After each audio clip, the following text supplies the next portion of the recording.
गजाननं भूतगणादिसेवितं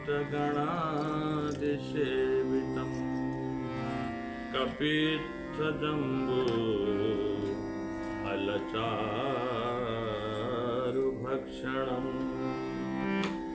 उमासुतं शोकविनाशकारकम्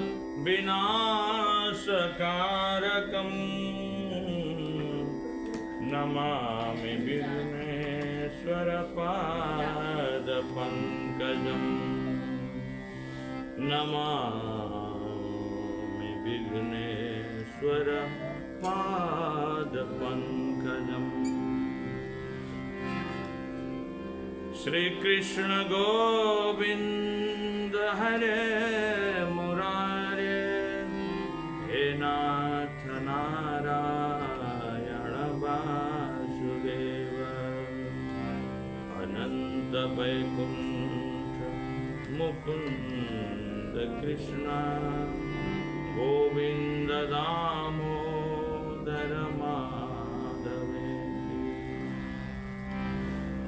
कृष्णाय वासुदेवाय देवकी नंदनाय च नंदगोपकुमाराय गोविंदाय नमो नमः। नंदगोपकुमाराय गोविंदाय नमो नमः। गोविंद गोपाल भगवान को जय। श्रीमद् भगवद गीता जी को जय। हामीहरू गीतामा प्रवेश गरौँ। आजको सत्सङ्गमा भगवान भन्नुहुन्छ अर्जुनलाई,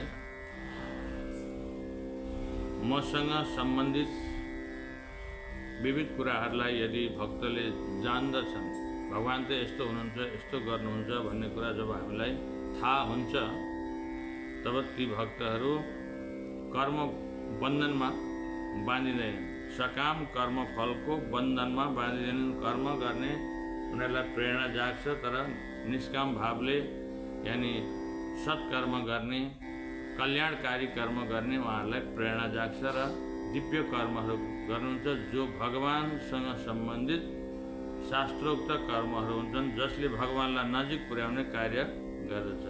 न मां कर्माणि लिम्पन्ति न मे कर्म फले स्पृहा। मलाई प्रभावित पार्ने कुनै त्यस्तो कर्म पनि छैन अर्जुन, न त मलाई कर्मफलको कुनै चाहना छ। त्यसैले म यस्तो छु, मेरो स्वभाव यस्तो छ, मलाई जसले चिन्छन् इति मां याभिजानाति कर्मभिर्न सबध्यते भनेर भन्नुभएको प्रसङ्ग हामीले हिजो पनि स्मरण गऱ्यौँ। आज अगाडि बढाउनुहुन्छ। एवं ज्ञात्वा कृतं कर्म पूर्वैरपि मुमुक्षुभिः कुरु कर्मैव तस्मात् त्वं पूर्वैः पूर्वतरं कृतम्। एवं ज्ञात्वा कृतं कर्म पूर्वैरपि मुमुक्षुभिः।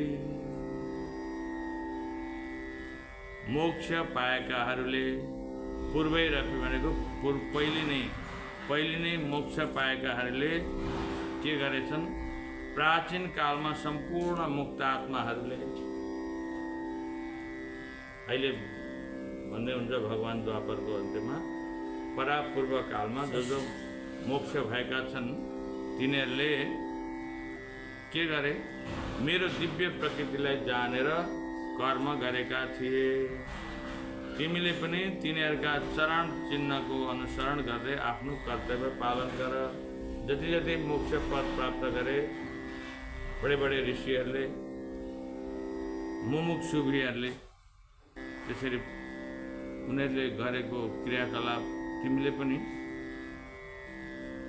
फलो गर, तिनीहरूका चरण चिन्हको अनुसरण गर भनेर अर्जुनलाई भगवान श्रीकृष्णले सम्झाउनु भयो। हामीले पनि गर्ने त्यही हो। बडे बडे ऋषिहरूले कल्याणकारी स्तुतिहरू गर्न सिकाउनु भयो हामीलाई। सर्वे भवन्तु सुखिनः सर्वे सन्तु निरामयाः सर्वे भद्राणि पश्यन्तु मा कश्चित् दुःखमाप्नुयात् मा कश्चित् दुःखभाग् भवेत्। यसरी द्वितीय। अब यसरी हामीले त्यो ऋषिहरूलाई कति सम्मानपूर्वक आहा हाम्रा ऋषिहरू यस्तो भावका हुनुहुन्थ्यो, आफू तप गरेर अरूका लागि कल्याणकारी भावना प्रार्थना गर्नुहुन्छ परमात्मासँग। यो भावना बुझेर हामीले उहाँहरूको अनुसरण गर्नुपर्छ। उहाँहरूले बनाएका शास्त्रहरूको चिन्तन गरेर आत्मकल्याण गर्नुपर्छ। भगवान पनि त्यही गर्नुहुन्छ। त्यही भन्दै हुन्छ अर्जुनलाई, बाबु तिमी यसो गर, पहिले महात्माहरूले मेरो चिन्तन गरेर मलाई बुझेर त्यो अनुसारको कर्म गरेर मुक्त भए र तिनीहरूको अनुसरण गर। किम कर्म किम कर्मेति कवयोप्यत्र मोहिताः तीर्थे कर्म प्रवक्ष्यामि यज्ञात्वा मोक्षसे शुभात्। कर्म के हो, अकर्म के हो, कर्म के हो अकर्म के हो भन्ने कुरा बुझ। म तिमीलाई यसको बारेमा भन्छु, जसलाई जानेर तिमी पनि जसरी मुमुक्षुहरू ऋषिहरू मुक्त भए तिमी पनि मुक्त हुनेछौ। अशुभ या दुर्भाग्यबाट तिमी मुक्त हुनेछौ। बस कर्म के हो अकर्म के हो तिमीले छुट्याउनु पर्छ। यो त निकै कठिनको काम छ। विद्वानहरू पनि अलमली नै गर्छन् भन्नुहुन्छ भगवान।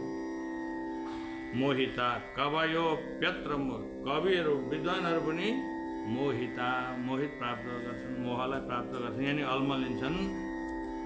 त्यसैले म तिमीलाई अब भन्छु, तिमी मैले सुनेको कुरा, मैले भनेको कुरा सुन्यौ, फलानाले भनेको भन्ने पढाबाट सर्दै आएको हुँदैन नि त। मैले प्रत्यक्ष भने हुन्छ तिमीलाई, त्यस कारणले तिमी अल्मलिन्छौ। म तिमीलाई बुझाउने कोसिस गर्छु र बुझाइसकेपछि अब तिमी अल्मलिनै जाऊ।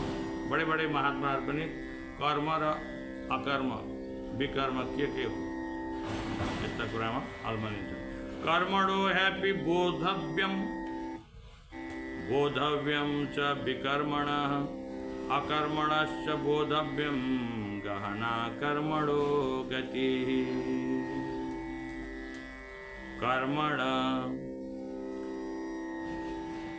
कर्मणः कर्मलाई निश्चय नै ही, कर्मण ही कर्मलाई निश्चय नै बुझ्नु पर्दछ। अब विकर्मण यानी शास्त्रले निषेध गरेको कर्मलाई पनि बुझ्नु पर्दछ। किनभने नबुझिकन त कन्फ्युज हुन्छौँ र हामी उल्टा पाल्टी कामहरू गर्नुतिर प्रेरित हुन्छौँ। शास्त्रले निर्दिष्ट गरेको छ, शास्त्रले निर्दिष्ट गरेको छ कि के कर्म हो के अकर्म हो, होइन? यो कुरा बुझ्नु जरुरी छ। कर्मको जटिलतालाई बुझ्नु अति कठिन छ। त्यसैले मानिसले कर्म के हो, निषेध गरिएको कर्म के हो, अकर्म के हो भन्ने कुरा राम्रोसँग बुझ्नु पर्दछ। हामी त अब उमेर पनि भयो, अनुभव पनि भयो। भर्खरका केटाकेटीहरूलाई, युवा अवस्थाहरूलाई यस्तो काम गर्नु राम्रो हुँदैन भनेर सिकाउनु, यो शास्त्र पढाउने चलन छैन। शास्त्रको सारहरू पहिलेको पाठ्यक्रममा हुँदाको थोरै उसबाट उनीहरूले छर्लङ्ग जीवन बुझ्थे र जीवनमा उनीहरूलाई प्रेरणा सानैमा मिल्थ्यो, सानो दिमाग, कलिलो दिमाग। अब अहिले त छैन। एउटा रेडियो हुन्थ्यो, बिहान धार्मिक कार्यक्रम हुन्थ्यो र कानमा पर्थ्यो ओछ्यानमा। यो कतिखेर सकिन्छ र अर्को कार्यक्रम आउँछ भन्दा पनि त सुन्नु त पर्थ्यो। बडे मान्छेहरू बुबा आमाहरू सुनिरहेका हुन्थ्यो र उनीहरूको कानमा पर्थ्यो र चेस्स हुन्थ्यो। त्यो पनि छैन। अहिले त अनेक किसिमको एफएम छन्, बिहानैदेखि ढ्याक्ट्याङ र ढुक्टिङ थालिहाल्छ। समस्या त्यति सुन्दैनन्। अब धेरै भएपछि यताउता मोबाइल भएपछि यताउता छरिन्छ, अर्कैतिर लाग्छन्, आफ्नो रुचितिर लागिहाल्छन्। त त्यो बिजोरोबाटै हुन पाइरहेछ भन्ने भावतिर जानु। त्यस कारणले यसलाई राम्रोसँग बुझ्नुपर्छ अर्जुन कि कर्म के हो, शास्त्रले निर्दिष्ट गरेको कर्म के हो, कर्तव्य कर्महरू के हुन्, आत्मकल्याणकारी कर्महरू के हुन्, भगवानलाई जोड्ने किसिमका, भगवानसँग हाम्रो आत्माको र भगवानसँगको मेलमिलाप हुने खालका क्रियाकलापहरू नै वास्तवमा कर्महरू हुन्। र तिनीहरू कर्मलाई राम्रोसँग बुझ्यो भने अनि स्पष्टता हुन्छ भनेर सम्झाउनुहुन्छ। कर्मण्य कर्म यः पश्येद कर्मणि च कर्म यः स बुद्धिमान मनुष्येषु स युक्तः कृत्स्न कर्मकृत्। कर्माणि अकर्म यः पश्येत, जसले कर्ममा अकर्म र अकर्ममा कर्म देख्दछ त्यो व्यक्ति सबै मानिसहरूभन्दा बुद्धिमान हो। र त्यस्तो व्यक्ति सबै किसिमका कर्ममा संलग्न भएर पनि दिव्य अवस्थामा रहेको हुन्छ। जसले कर्ममा अकर्म यानि भगवानलाई प्राप्त गर्ने कर्म, निष्काम कर्म, सेवापरक कर्म, कल्याणकारी कर्महरू हाम्रा कर्तव्य कर्म हुन्छ। कर्तव्यले गर्नुपर्छ। अब कर्म यो कर्म स्वाभाविक कर्म बन्न जान्छ। गुणीजनहरूका लागि, भक्तहरूका लागि स्वाभाविक कर्म जान्छ, परोपकारका कर्म। अब केही नगर्नेले त एउटा फुल टिपेर चढायो भने आमामा सानो आज मैले काम गरेँ, त्यो त अनिवार्य, त्यो त स्वाभाविक कर्महरू हुन्, सेवा कर्म, कल्याणकारी कर्महरू। त्यस कारणले जसले कर्ममा अकर्म र अकर्ममा कर्म देख्दछ। तात्पर्य पनि पढौँ। भगवान कृष्णसँग भावित भएर काम गर्ने व्यक्ति कर्मको बन्धनबाट स्वतः मुक्त हुन्छ। किनभने भगवानका लागि गरेको त कुनै हिसाब किताब राख्दैन, उसको इच्छा आकाङ्क्षा पनि राख्दैन, नभए त व्यापारी भइहाल्छ। त्यस कारणले उसले कर्म पनि गरिरहेछ, अब उसले मैले केही गरेको छैन पनि भन्छ। त्यस कारणले कर्ममा अकर्म, अकर्ममा कर्म देख्दछ। उसले आफ्ना सबै कर्महरू भगवान श्रीकृष्णका लागि गर्दछ। त्यसैले ऊ कुनै पनि कर्मका प्रभावले सुखी वा दुखी हुँदैन। त्यसबाट ऊ स्वार्थ हुँदैन अनि मनमा दुःख पनि हुँदैन। यत्रो काम गरेर पनि मैले दुःख पाएँ भन्दैन। कर्तव्य कर्म हो त्यो, मैले नगरी हुँदैन, अझ मैले यति गर्न पाइनँ पो भन्नेतिर जानुपर्छ। फलस्वरूप भगवान श्रीकृष्णका लागि सबै काममा संलग्न रहँदै पनि ऊ मानव समाजमा बुद्धिमान व्यक्ति ठहरिन्छ। अकर्मको अर्थ कर्म फल रहित हुनु हो। निराकारवादीहरू आत्म साक्षात्कारका मार्गमा कर्म फल बाधक हुन्छ भन्ने ठानेर डरले कर्म गर्न छोड्दछन्। तर साकारवादीहरू आफूलाई भगवानको नित्य दास ठान्दछन् र आफ्नो स्वरूपसँग राम्ररी परिचित हुन्छन्। त्यसैले उनीहरू आफूलाई सधैँ कृष्ण भगवानको कार्यमा संलग्न गराइराख्छन्। कृष्ण भगवानमा सम्पूर्ण काम भगवान श्रीकृष्णको लागि गरिन्छ। यसरी भगवानसँग सेवाभावले गरिरहँदा उसलाई दिव्य सुखको अनुभव भइरहन्छ। साकारमा मैले परमात्मालाई फुल चढाएँ, आज कति सुन्दर हुनुभयो मेरो प्रभु, आहा यो वस्त्र चढाएँ मैले, आज यो तिलक लगाएँ मैले, आज प्रभुलाई अत्तर छर्किएँ मैले, होइन भनेर त्यहाँको जुन साकारको प्रभाव तुरुन्तै देखियो नि त। अब निराकारमा चिन्तनै मात्रै हुन्छ, त्यहाँ त सेवा गरिरहनु जरुरी भएन, त्यहाँ कोही आकारै छैन। त्यस कारणले साकारलाई अलिकति सजिलो मेथड भनिएको छ।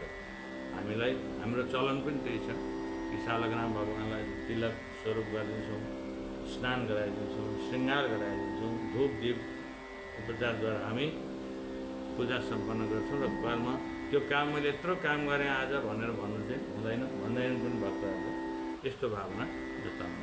यस्य सर्वे समारम्भाः काम सङ्कल्प वर्जिताः ज्ञानाग्निदग्ध कर्माणं तमाहु पंडितं बुधा। जसको सर्वे सबै प्रकारका, यस्य सर्वे समारम्भा प्रयत्नहरू अब काम गर्छ तर केवल आफ्ना इन्द्रियहरू तृप्तिका लागि काम गर्छ भने त्यो त यहाँ त कुरै उठ्दैन। जसले इन्द्रिय तृप्तिको इच्छाले रहित हुन्छ त्यसलाई पूर्ण ज्ञानी मानिन्छ।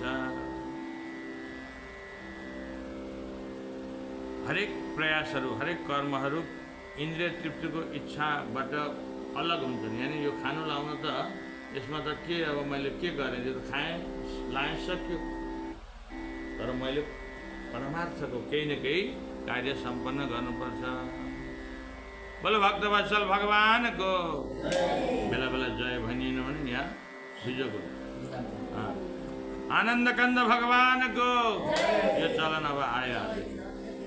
मैले त कथामा त भनेकै पो रहेन। बोलो शान्ति हुनु होला। अब फेरि धेरै हल्ला गर्नुभन्दा जय भन्दिनँ, अनि सबैजना शान्त हुन्छ, मलाई मस्त हुन्छ कथा भन्नु ल। त्यस कारणले हेर्नुहोस्, इन्द्रिय तृप्तिको इच्छाले मात्र गरिने कामहरू त्यति राम्रो मानिँदैन। त्यो यसो काम चलाउ काम मात्रै हुन्छ, पेट भर्ने काम मात्रै हुन्छ, आफ्नो स्वार्थ मात्रै पुरा हुन्छ। त्योभन्दा रहित भएर त्यसभन्दा माथि उठेर यदि कसैले कार्य गर्छ भने उसलाई पूर्ण ज्ञानी मानिन्छ भन्नुभएको छ भगवान्ले। कत्रो संज्ञा दिनुभयो, कत्रो उपाधि दिनुभयो। पूर्ण ज्ञानी त कोही हुँदैन, तर पनि भगवान्ले सर्टिफिकेट दिनुहुन्छ भक्तलाई, पूर्ण ज्ञानी मानिन्छ। यस्य सर्वे समारम्भाः काम सङ्कल्प वर्जिताः, कामना मात्रै सङ्कल्प त्यसलाई वर्जित गरेको छ कसैले कार्यहरूमा भने ज्ञानाग्नि दग्ध कर्माणम तमाहु पण्डितम बुधा। ऋषिहरू यस्ता कर्तालाई पूर्ण ज्ञान रूपी अग्निद्वारा कर्मफल भस्म गराउने पण्डित भन्दछन्। कर्मफलको कुनै स्पृह हुँदैन, निष्प्रिय भएर दिव्य कार्य सम्पन्न गर्छन्। जसले आफू पनि अगाइरहेको हुन्छ, आफूलाई पनि पूर्ण भइरहेको हुन्छ भने परमार्थमा पनि आफ्नो योगदान भइरहेको हुन्छ। योगदान फलानाले समाजमा के योगदान दियो जीवनमा भन्छन् नि, अरे उहाँको योगदानको कुरै नगर्नु, बाफ्रे बाप। अब त्यस्तो भयो, त्यस्तो होस्, खै खासै त्यसले के आफ्नो परिवारलाई यसो उताउता गर्यो, खासै त्यसले समाजमा गरेन भने त्यसको जन्म त्यति राम्रो भएन सर भन्नुतिर जानुपर्छ। उसले आफ्नो जीवनमा मस्त त भयो होला, तर पनि पर सारेन भने त्यस्तो भन्छन् समाजमा। यहाँ पनि त्यही कुरा आउँछ। त्यक्त्वा कर्मफलासङ्गम नित्य तृप्तो निराश्रयः, नित्य तृप्तो निराश्रयः कर्मण्यभिप्रवृत्तोऽपि नैव किञ्चित् करोति सः। त्यक्त्वा त्यागेर कर्मफलको आसक्तिलाई, कर्मफलासङ्गम कर्मफलको जुन सङ्ग छ त्यसलाई, आसक्तिलाई त्यागेर सधैँ नित्य तृप्तो निराश्रय, सन्तुष्ट आश्रय रहित हुने, तृप्त यानि सन्तुष्ट हुने, नित्य सधैँ अब कर्मफलबाट रहित भएर सधैँ सन्तुष्ट भएर नित्य कर्महरू, दिव्य कर्महरू, योगदानका कर्महरू, कल्याणका कर्महरू, विकासका कर्महरू, उद्धारका कर्महरू, सेवाका कर्महरू जसले गर्छ र ऊ सन्तुष्ट पनि हुन्छ मैले यो कार्य गरेँ भनेर। कार्यले गरेको पनि होइन, सबै प्रकारको ऊ कर्ममा संलग्न रहे पनि सकाम कर्म गरिरहेको हुँदैन। ऊ आफू सम्पन्न पनि भइरहेको हुन्छ, समाजमा प्रतिष्ठा पनि पाइरहेको हुन्छ, उसको लागि पनि हुन्छ फाइदा, तर पनि ऊ सकाम कर्म गरेको छ फलानाले भनेर भन्न मिल्दैन अर्जुन। त्यस कारणले निष्काम कर्म गर, दिव्य कर्म गर। कर्म के हो, अकर्म के हो चिन, मेरो भावनालाई बुझ र पूर्वजहरूले गरेका कुराहरूलाई अनुसरण गर। मलाई जसले राम्ररी चिनेको छ, ममा चित्त लगाएको छ र मेरै अनुसरण गर्छन् भने, यिनै गीताका भावनाहरू बुझेर कार्य सम्पन्न गर्छन् भने ऊ जन्म मरणको चक्रबाट मुक्त हुन्छ भन्ने यी पावन प्रसङ्गहरू हामीले 20औं श्लोकसम्म श्रवण गऱ्यौँ श्रीमद् भगवद गीता अन्तर्गत। बोलो कृष्णचन्द्र भगवानको जय, आनन्द कंद भगवानको जय, श्रीमद् भगवद गीताजीको जय।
नारायण बोल केशव माधव हरे हरे बोल मुकुंद माधव गोविंद बोल केशव माधव हरे हरे बोल केशव माधव हरे हरे बोल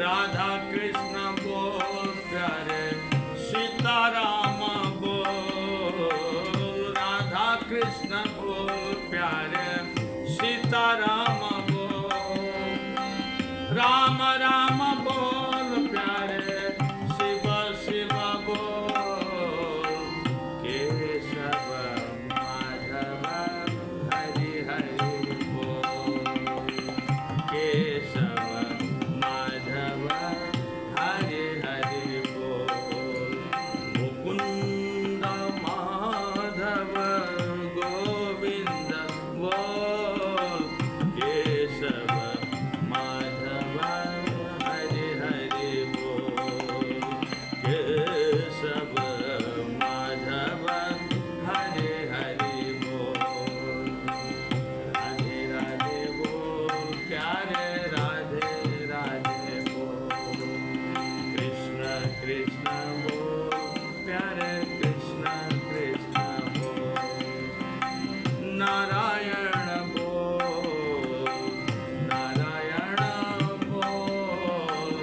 केशव माधव हरे हरे बोल केशव माधव हरे हरे बोल मुकुंद माधव गोविंद बोल केशव माधव हरि हरि बोल केशव माधव हरि हरि बोल हरि हरि बोल राम राम बोल